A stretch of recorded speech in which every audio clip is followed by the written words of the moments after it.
Hello, hello, beloved Youest You family and community. I'm really excited about today's episode. It is a total switch in the way I typically do things. And I'm going to be introducing to you in just a moment uh, an amazing woman who I've actually been working with. I've been her client. We are flipping the script today, and she is going to be my client. I'm going to be coaching her. I think that the topics, I know that these topics we're talking about, and I'm going to coach her on, are really, really juicy and are really going to be helpful for you. So let me just tell you about Audrey before we get started. I'm so excited, Audrey, that you're here. Thank you. Can't wait. Okay, so today I will be coaching and connecting and speaking with Audrey Saccone. Audrey is an experienced marketer and launch strategist with multiple 7 and 8-figure launches under her belt. Following 5.5 years in the nonprofit sector, Audrey moved into the online marketing space, where she worked for major players like Marie Forleo and Sophia Amoroso. Today, she serves the online business community through her full service marketing and launch agency, Audrey Digital, and her education platform, Launch BFF. I love that. She takes the tried and true methods she's learned from working with the best, coupled with a healthy dose of resourcefulness to help established entrepreneurs find success with tools and strategies that work and that are the most authentic to them. And I'll just say, having had the pleasure and good fortune to work with you, that is so true. And I'm just really excited to flip it up today, Audrey, because we're going to go all into what's happening with you, my friend. I'm really, really glad you're here. Oh, I'm so excited. Okay. Well, typically, I like to just start, if we could just take a breath together and kind of get grounded. I know I'm super duper excited, so I need to ground myself. So if you just want to take a moment, we're going to take a breath, and everyone listening can take a breath with us.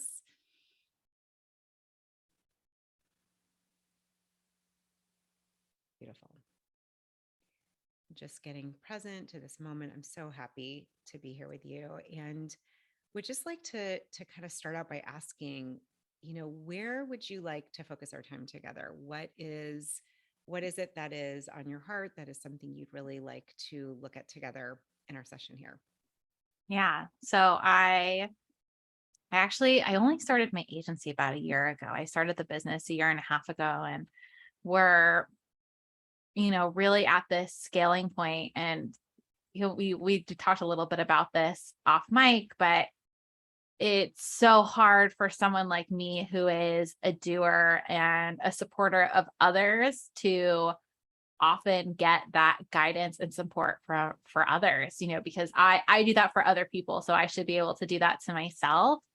And like, even how to know when to reach out for support, and who to even ask for support, and how to be vulnerable in that way.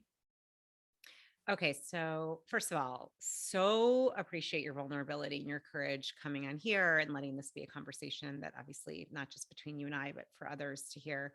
That's such, like, to me, it just says what a big heart and being of service. I'm hearing really what's kind of there is you started this incredible agency a year or so ago, and being so able to help others. Yet Mhm. when do you get support yourself? And maybe even if there's a hurdle of feeling comfortable with that, I'm just hearing there's something about getting support from others that might be an area to look at together. Yeah, I've really struggled to kind of find that balance between, confidence, both internally and like externally perceived confidence, but also, admitting where I can do better and where I need support and where to do more, because, to get support and expertise on the things that we provide support and expertise to others on, Right. almost sometimes it like kind of flips that like script in my brain of, oh my goodness, who am I to be telling other people to do this if I don't know how to do this myself? So I'm curious. Yeah, I really hear you. Like this, the voice of, it's kind of like, who am I to do this? If I'm doing this and I Yeah. can't, and I have to ask for help, even maybe, I don't know if imposter syndrome is in there, or feeling kind of, it brings up doubt or a little bit of insecurity in you, is what I'm hearing when you Hmm. when Oh, you so, I've I've always been told for my whole life, like, you come across as so confident, you're so smart, you're so good at these things. And I never want to let people down and let them think that I don't always know what I'm doing. I'm getting a lot better with that as I've gotten older, because I realize the value in telling other people that, hey, even though it looks like I have it all together, I most certainly do not. But knowing who to tell that to and who to confide that in is getting more challenging as I'm becoming a leader, because I have a team and clients who depend on me, and I need them to stay confident in my abilities to do what I do. So this is something, and I do think this is very relatable. When I'm the bottom of this, kind of feels like, as somebody, you're so used to being in charge and the leader and having the answers. And so there's a bit of shaking your own confidence / feeling, I shouldn't have to reach out. Like, how is it that I'm doing this for others? Like I should be. And I don't know if you're saying that, but I'm hearing a bit of like, I should be able to. And then what does it mean if I'm reaching out to somebody like myself to help me when this is my bread and butter? This is what I do. Exactly. Just sounds like it's shaking up your own sense of self and confidence. That's what I'm hearing. Does that resonate? Yeah. And I often, like, I don't even mind it so much with myself. It's more of like, what would the perception of others be, and like fear around that, because I obviously see the value in getting support and help. Like, it's literally what people pay us to do. It's a matter of how do I do that and continue to elevate what we do, even though I know deep down in my heart, other people do see the value in other people getting help. Like, everybody has, well, not everybody, but the most successful people will talk about the mentors that they still have and the coaches they still have to this day. And I feel like those of us who are like rising, at a much lower level, I feel like it's almost like wanting to like maintain a little bit of that unflappability, that like we can do it. I'd love to look at this with you, because what I'm hearing is it's really the perception that others have, and this belief. And I think this is so you're really getting to something. There's this belief that that things need to be unflappable, that as a leader in this industry, what is the perception of then finding help and support for exactly what you're helping others with, and how is that perceived? And then I'm wondering, I don't know, but I also am curious, in that feeling perhaps like you've got to keep a certain image or front. And then with that, that can be, there are emotions that come with that, right? Of like having to Oh my preserve gosh. that. Yeah. Tell me more. Yes. Tell me more. I mean, it's a lot of feelings, it's funny. Like, I've never been, speaking of feelings, like I've never been a really like emotive person either. Like, I've always been like really good at keeping my cool for the most part, and like not getting super outwardly upset. Like, I have in the past, and like things will get me to that point, but like, I don't know, I've never felt comfortable relaxing into like being outwardly vulnerable in that way. And it's like feels very tied to that. So it feels like we're kind of hitting, the core of what you had originally talked about, which is this really being outwardly vulnerable while in the midst of maybe not, maybe not having everything figured out in your business. Being exposed is a little bit of what I'm hearing under that too. Yes. Like, I've always shied away from things I'm not good at my entire life. I've always been a good test taker. I have a good memory. Like, I was a violinist for a very long time, but I did not really practice. Like, it just kind of came to me very naturally. Like, I've always my entire life just done things that I'm really good at. Yeah. And the older you get, the fewer of those things are left, because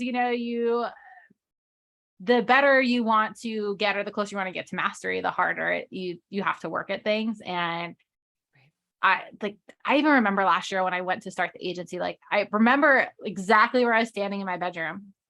And I was like, okay, I had a client who came to me for a project, and it was like, okay, you could either pitch this client and change the structure of your business and grow it, or you can take the easy way out and keep things the way that they are and not grow a team.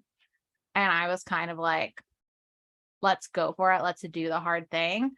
But even then it was like, I could just keep it easy and not do that, but also limit where I am. So it's like kind of the constant battle of my ambition and not wanting to fail.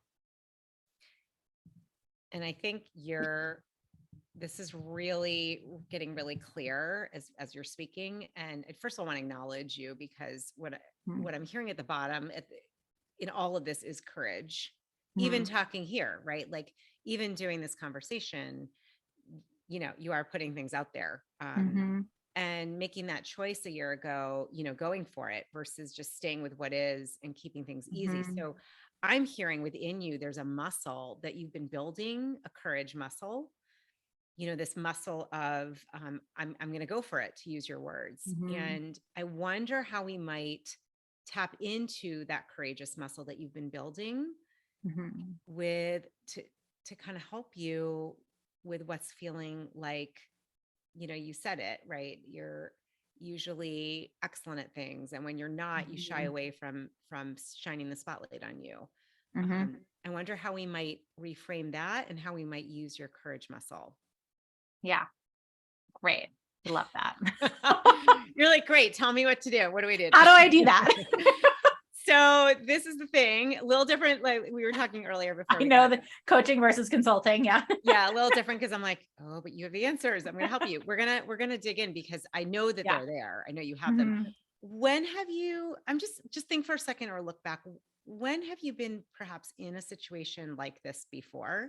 Can you think of a time when perhaps you've been, where you felt like you felt vulnerable, you didn't really want to give a certain image of, maybe things weren't fully baked. When have you had this type of experience before, if you have? I mean, always. Like it's funny, we were talking about bias to action kind of earlier as well, and how I don't rate high on that, except that I do that a lot.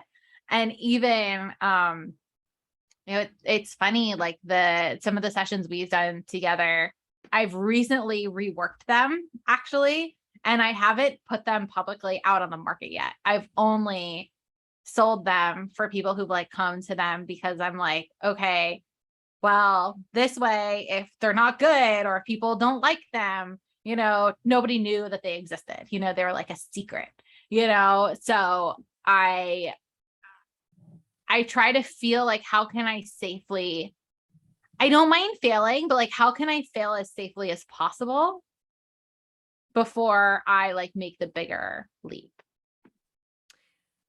So you've done this before. Yeah. All the time. All the time. I know. I was like, okay, this is happening all the time. So you're definitely adept to it. What I'm hearing is there's a safety zone.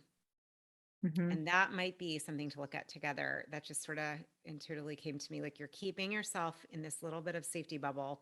You're gonna take steps out of it. You're gonna challenge yourself. There's a little room for failure. I would be curious, what would it be like? I mean, the work that we've done in this small amount of time has been so life-changing, so helpful, so powerful. And I'm thinking, gosh, there's so many other people, entrepreneurs, who could really benefit from your work. How might we get you out of this safety zone? And what does that even mean and look like for you to go for it? To like fully, I feel like, to be unrestrained. I think it's even for me just flexing that muscle more. I went through, so literally my whole first 12 months of business, I didn't have to solicit any business. All came from referrals. And I did a little bit at the beginning, but it was truly like, hey, 3 friends that I know who also have businesses and have really strong networks. I'm finally doing it. And they were like, okay, cool. Let me send you these people. So, and then this spring, we finally, for the first time, had to do outreach. And I had to reach out to people. And I've now done it several times since and be like, hey, we have some room on the roster.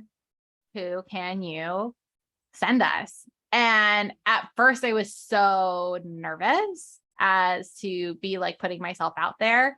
And then I realized how like the fact that we were being proactive about it, it wasn't, oh my goodness, if I don't get a new client in 2 weeks, like I have to lay off my whole team. It was, okay, if we don't get some more clients in the next 3 months, we may have to make some big changes, which fortunately was not the case, but by putting myself out there and making myself available, we got new work. We got new referral partners, who have sent clients our way. Like so much good has happened.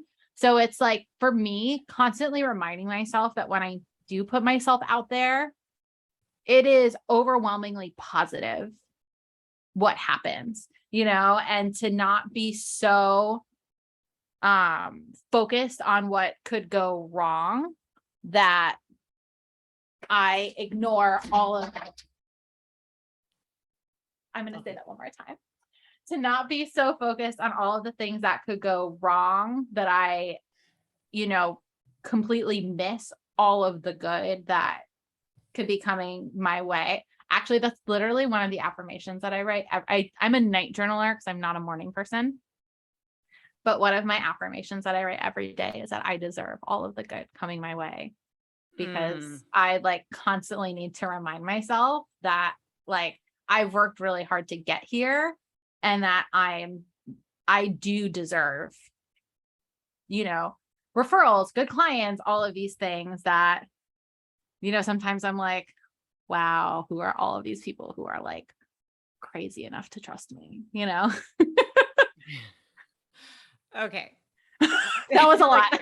All right. There's some things to unpack here. No, and I can hear, first of all, the shift in perspective with when you were talking about asking, sending an email out, which I think so many of us struggle with, right? And so putting that email out, putting yourself out there and having such a great response.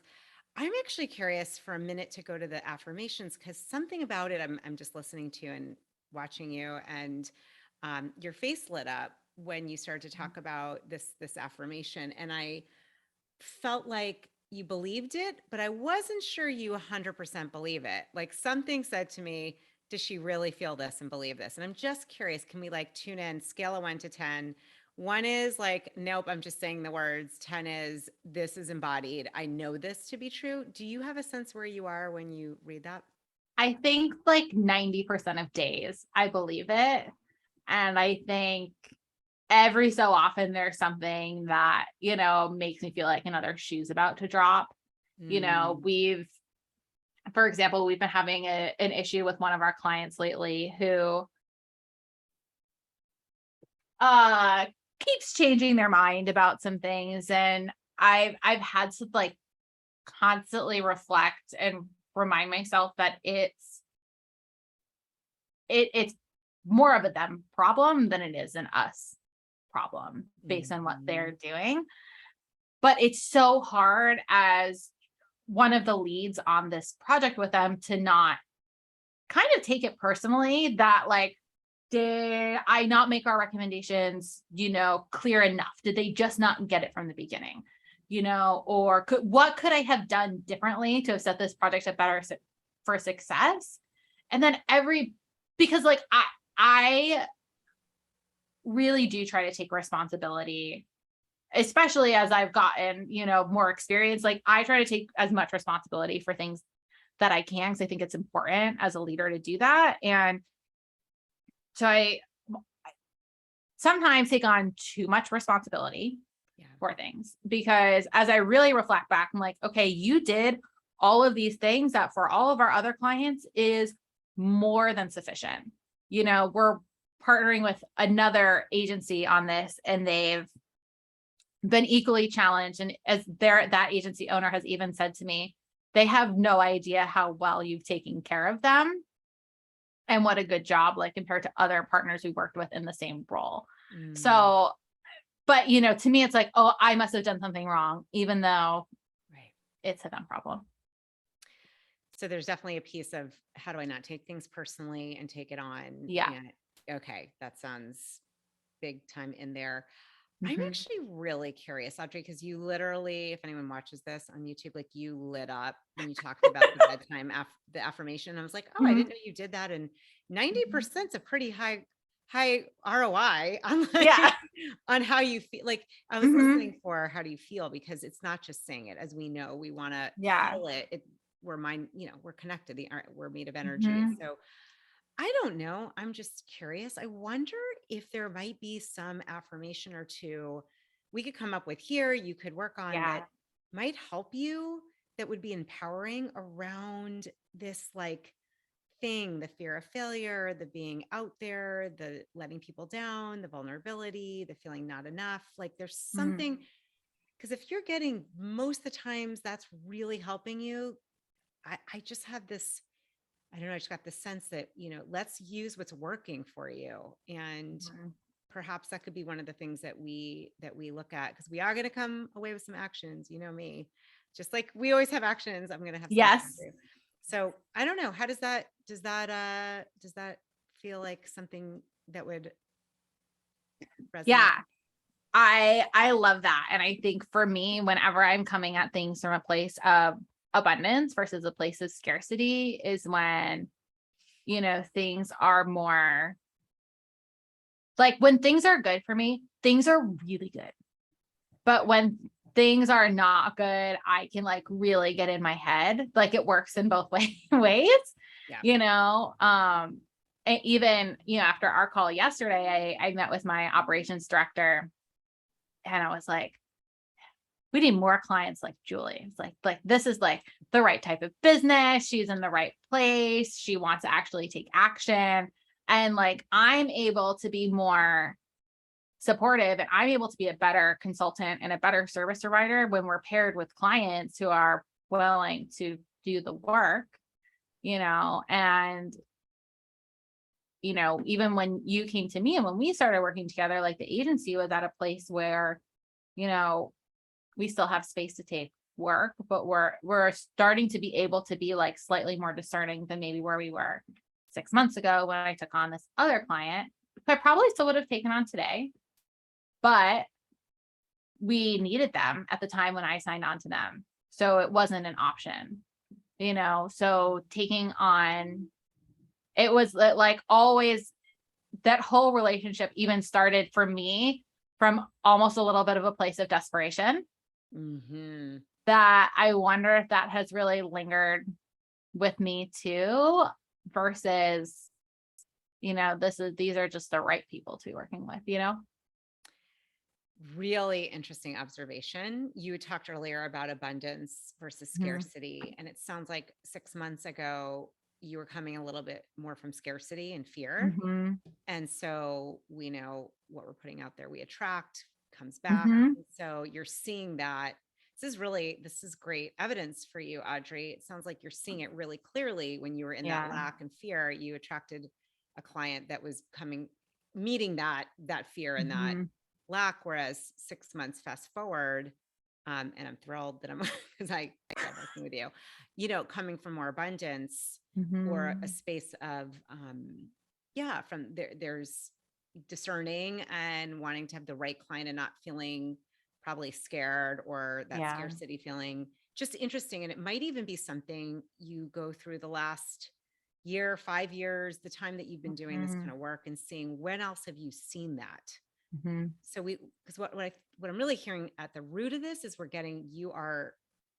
there's that energy that you're generating that's at the root, at the Mm-hmm. cause of what's happening. And that's powerful, because what we were talking about is you can change that, you can direct that. Mm-hmm. And you said it when I'm abundant. Like Yeah. you're a powerful manifester. Mm-hmm. When things are good, they're good. It's, Right. and in the past, when things have been good, I've rested in that. And what I've really been working on lately is when things are good, how can I leverage that to make sure things stay good for longer, because when I take the good for granted, it goes away.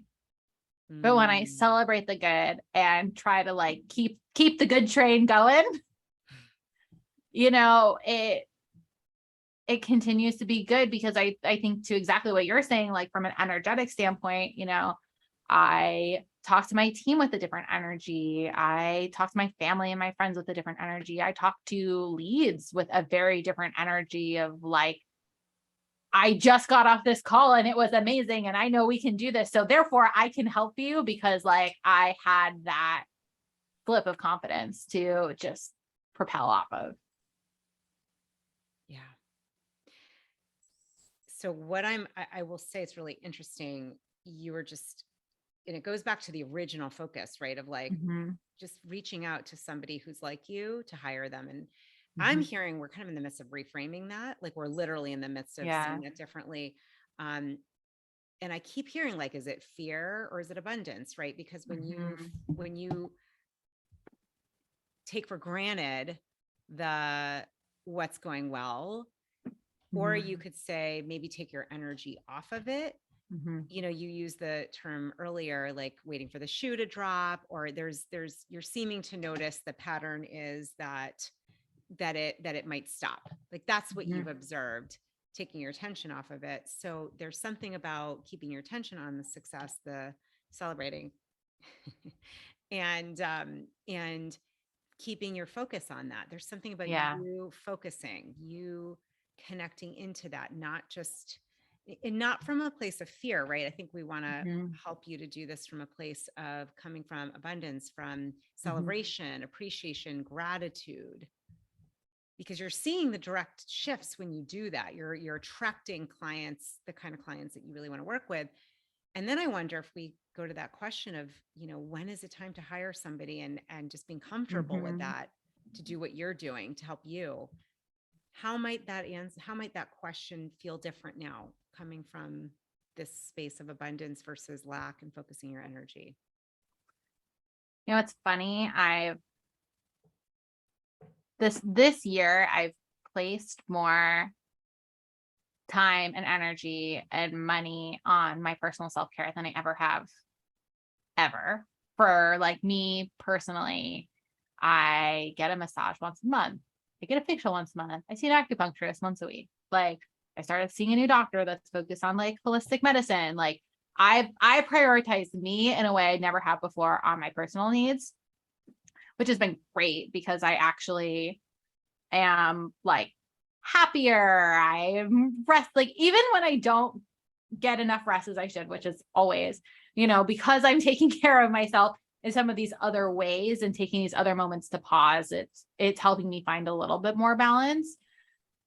And in the business, I've made some changes. We've hired a new finance team who's been incredible and really helped open up new revenue streams for us. But the one thing I haven't is like that intersection of like personal and professional development, of like, what work can I be doing with someone? Like I'm taking care of me and taking care of the business, but I'm not taking care of me in the business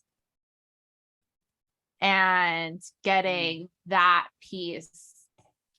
And I've been thinking about it for a while, actually, of like, I need a person, but I hadn't thought about it in that way. I'm like, I don't know if like I should find a coach. I don't know if I should find a strategist. I don't know if I should find a therapist. I don't know if I should find all of those people, like it's kind of where to go from there. But because, like I only have so many people to talk to about the business, right? Because I have my ops director who's incredible, and I actually do talk to her about just about everything. But she does have a lot of experience, but she's not a coach. And I have my finance team, who again is great, but they're working on the finance and the health of the business, not me as a leader. And then I have my peers and my friends who again are wonderful, and we can like go through things good and bad with each other. But it's like finding that other person to be a mirror, a guide, whatever to talk to and work through. Because even like I talk to my mom almost every day, but I almost never talk to her about like the business beyond like things are good, things are busy, the team is great. Like that's about the extent, because I know as much as she cares, she doesn't necessarily understand, because she's a nurse, which she's incredible at, but she like does it. She would not know what a piano was if I tried to explain it to her. So, like I just don't have that person. I think I need that person, Julie. I think that's what we're coming to. I'm like, well, we're now in the realm I'm very familiar with, which is, and actually just if I can share for a minute with coaching and coaches, this is something that comes up a lot as a coach. I've been doing this for years and years. I learned early on, I always have one. And I think it can be, like you're saying, it can be challenging to see the need or to feel okay with that when you're so seeing right now. It's helping you to just be able to have a mirror, as you said, somebody to reflect back, which is totally what's so powerful about it. I want to go to one thing I heard you say that was so interesting. And I want to also acknowledge you, because that self-care, it sounds like you cranked up the volume. Like you cranked up the volume this year in self-care. And I was just beaming because I'm like, this is not about me. And I've seen a huge shift in clients, myself, people, when we do that. What I'm hearing, Audrey, is just what's happening is like, good for you. So you had the courage a year ago to start this firm, right? You're doing that, and you've cranked the volume up on self-care. What you're seeing now, and you said it, is that intersection of your self-care, getting that personal and professional, that intersection. And it just sounds like, and I know you're not alone here, just sounds like you've gotten clear, like you're at that point where, oh, you know what? It's great that I have self-care. It's great that the business is up. Now what's missing or what's needed is something that will help me, that connects both. Yeah. And I think something I'm actually really afraid of around that I see happen with my clients is I am very afraid to have too many advisors, because I have had clients and bosses who in the past, I had one boss who, when I was working in the startup world for a very, very brief time, and we would come to her with our marketing recommendations, and she would say, I have to check with our investors and see what they think. To which I said, well, why did you hire us if you're not going to do what we're recommending as your marketing department? And while I know I'm more decisive and can trust myself as a leader more than that I can just go with my gut, I think I'm a little afraid to have people to lean on, because I'm afraid to lean on them and to stop being able to trust myself a little bit. So I'm hearing, it sounds like you're a little scared of losing yourself in your own center. And if you bring too many, so is it too many cooks in the kitchen, or is it, I'm going to bring somebody or a few people in and I'm going to lose my sense of identity and self, or something different?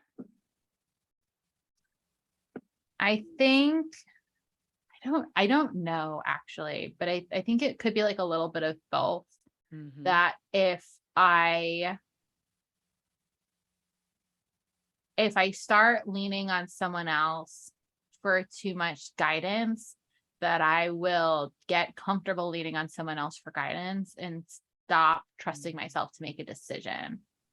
Because I think that's something I'm really good at, and actually sometimes get frustrated with some of my clients on, who are, we'll be on a call, we'll make a decision, and then they'll say, oh, well, I talked to so-and-so and we said we should do this, so we should probably do this instead.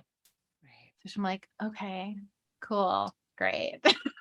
So glad we made this decision together as the person you hired and the business leader. And then, somebody else without the context that we both have gave one small opinion. So now we're changing everything.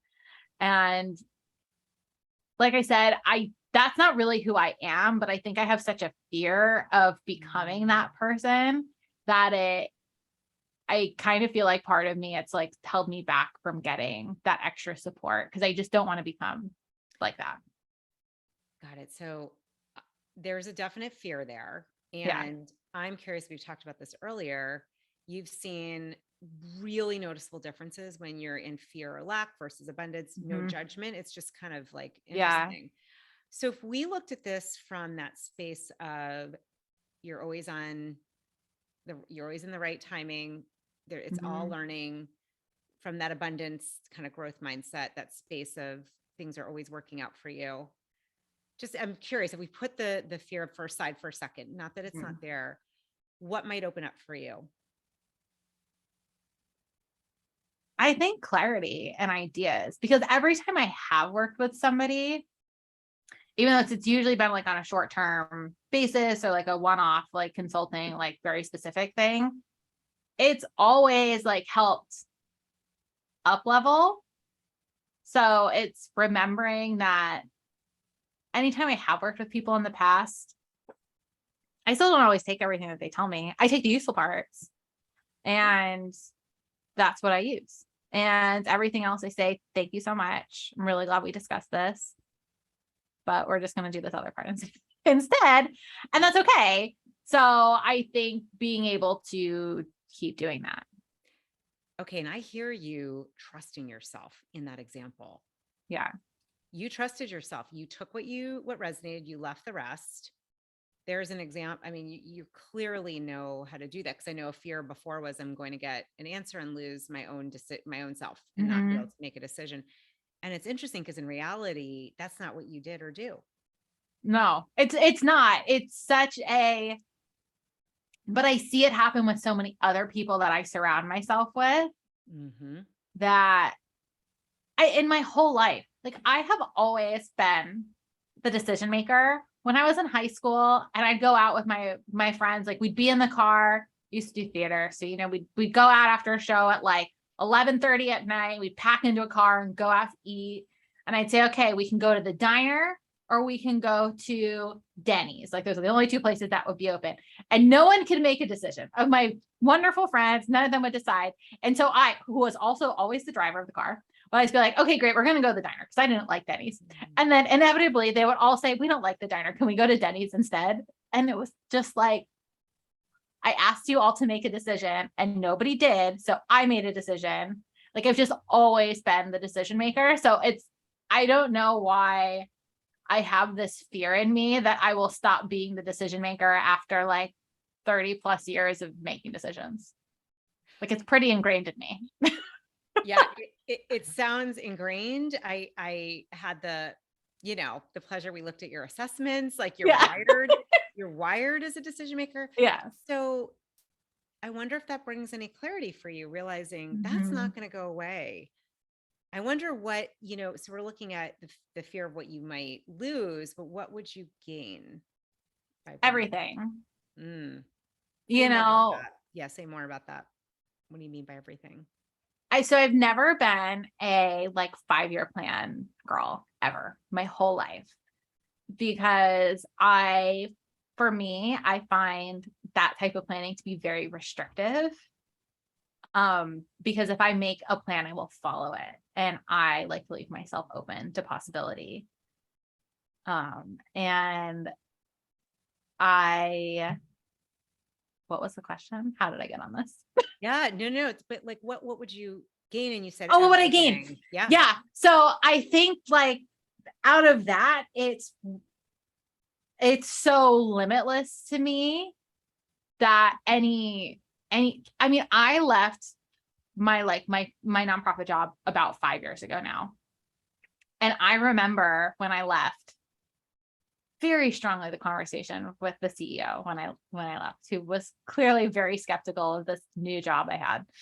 And he asked me, where do you see yourself 5 years from now? And I never would have seen myself where I am today. And I don't mean that in a bad way. Like, I don't mean that because I have like a lack of ability to dream, but more so that I don't want to be limited by the dreams of today, Mm. not knowing where the world, like, I don't even know where the world is going to be 5 years from now. Like we've had a whole pandemic, everything is so much more online. I know all these things. I know about all these sales tactics. I know so much more than I knew about 5 years ago, that I wouldn't have even been able to imagine that this job and role that I have is possible. So that's why I'm like, literally anything could be unlocked, which is, I find exciting. A lot of people find that scary, but I find it exciting. Right. So for you, this is so interesting. So we're not going to lose the decision maker, because that is literally, she's like woven in like a tapestry. She is in your wiring, in your DNA, your body. Like, we're not losing her, so we can rest aside. However, I heard you really say and light up when you said the word everything. Everything opens up. That for you, you can dream and vision, and you really like to be open to the possibilities and seeing where, may I say, the universe, the divine, the something greater is guiding you, and to stay open to that. And so it seems like, back to the beginning of what we were focusing on, finding somebody who can support you and you in the business would be, as you said, that mirror. It sounds like that would give you, I'm almost getting like the key to unlocking what's possible on an ongoing basis. And that might be what's been missing. Yeah. It's like the mirror into the things that I can't see yet, to help me like unlock what's possible, that I'm almost afraid to say out loud, because like, it's not even I'm afraid. It's just like not even in my brain yet, that having the space, like part of the reason I like going to acupuncture every week is having that hour on the table of quiet actually gives me the space to like brainstorm and have ideas, as there's no distractions, there's no one else there. Like, it's just me and the table, and I think to keep giving myself that space, but with the expansiveness of just another person to bounce things off of, I think could really help. Yeah. Moving on up. So I'm not sure, but just kind of tuning into you, your energy, your like the way you're leaning in, it feels like something has shifted even since we started around comfortability. Even this conversation, it feels like it's coming from a different place now. I'm curious how you're feeling about what we talked about. I am like really disappointed I have a call in 2 minutes and that I can't like go find somebody right now. Now is how I'm feeling. Okay. I love it. Okay. So before we wrap, because I don't want you to miss your call, your action items. So we had talked about writing perhaps an affirmation. That was an idea, just something that came up, something that would anchor you, or could be something else. Let's just pick one little baby step, little baby action. Is there something you're feeling would be helpful to help you stay in this space? Let's make an affirmation. An affirmation. Okay. Yeah. Awesome. Do you want to do that together now, or do you want to work on that and then share it with me later? Let's do it together now, really quickly. Okay. All right. Talk to me how your affirmation, what would empower you? Let's start with something that might empower you, and then we can add on to it. Something I used to write is, my gut is always right. I feel like I need to kind of go back to saying, like, reminding myself of that, because it's true.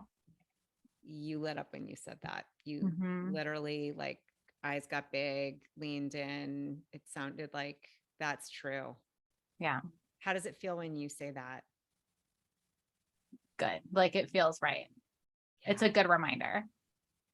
You know what, Audrey? It almost feels to me like this is the compass you're anchoring in. I'm seeing it like in your belly. And when you say that, then it encompasses everything. The compass encompasses everything. Who you choose to work with next, trusting yourself, not losing your decision maker. Like, all of it is in there. I agree. Awesome. So that sounds like the new action item. I'm going to write it down right now so I don't forget to do that. I'm going to suggest others listening, if they feel aligned. It's an awesome action item. I love that. This affirmation. So you're going to say, my gut is always right. Yeah. Fantastic. Well, I am so eager to hear like what comes up as you start saying that to yourself and really feel that. I always like to just kind of bottom line this and ask Mhm. what was your biggest takeaway? Like, what are you noticing or seeing for yourself now after this time together? I know what I'm doing more than I give myself credit for. And I need to like continue being in that. Amazing. Yeah. I hear confidence, empowerment, and I hear that abundance mindset, that space of I've got this. Yeah, My God is always absolutely. right. Mhm. Amazing. Julie, thank you so much. Thank you so much for hanging with me and letting me coach you. And just, I'm This excited. was This great. feels Yeah. yay. And thank you everyone for listening. And I'll just say, I love Audrey. Audrey is amazing at what she does. We'll have her info. If you are looking for more support for someone to help hold the mirror for you, this is my favorite thing to do. And I would love to help you if you feel ready and you want to go deep, kind of as Audrey did. Reach out, let me know. I would love to chat and see if this might be the right fit. And Audrey, so much appreciation for you, my friend. Thanks, Julie. Talk to you soon.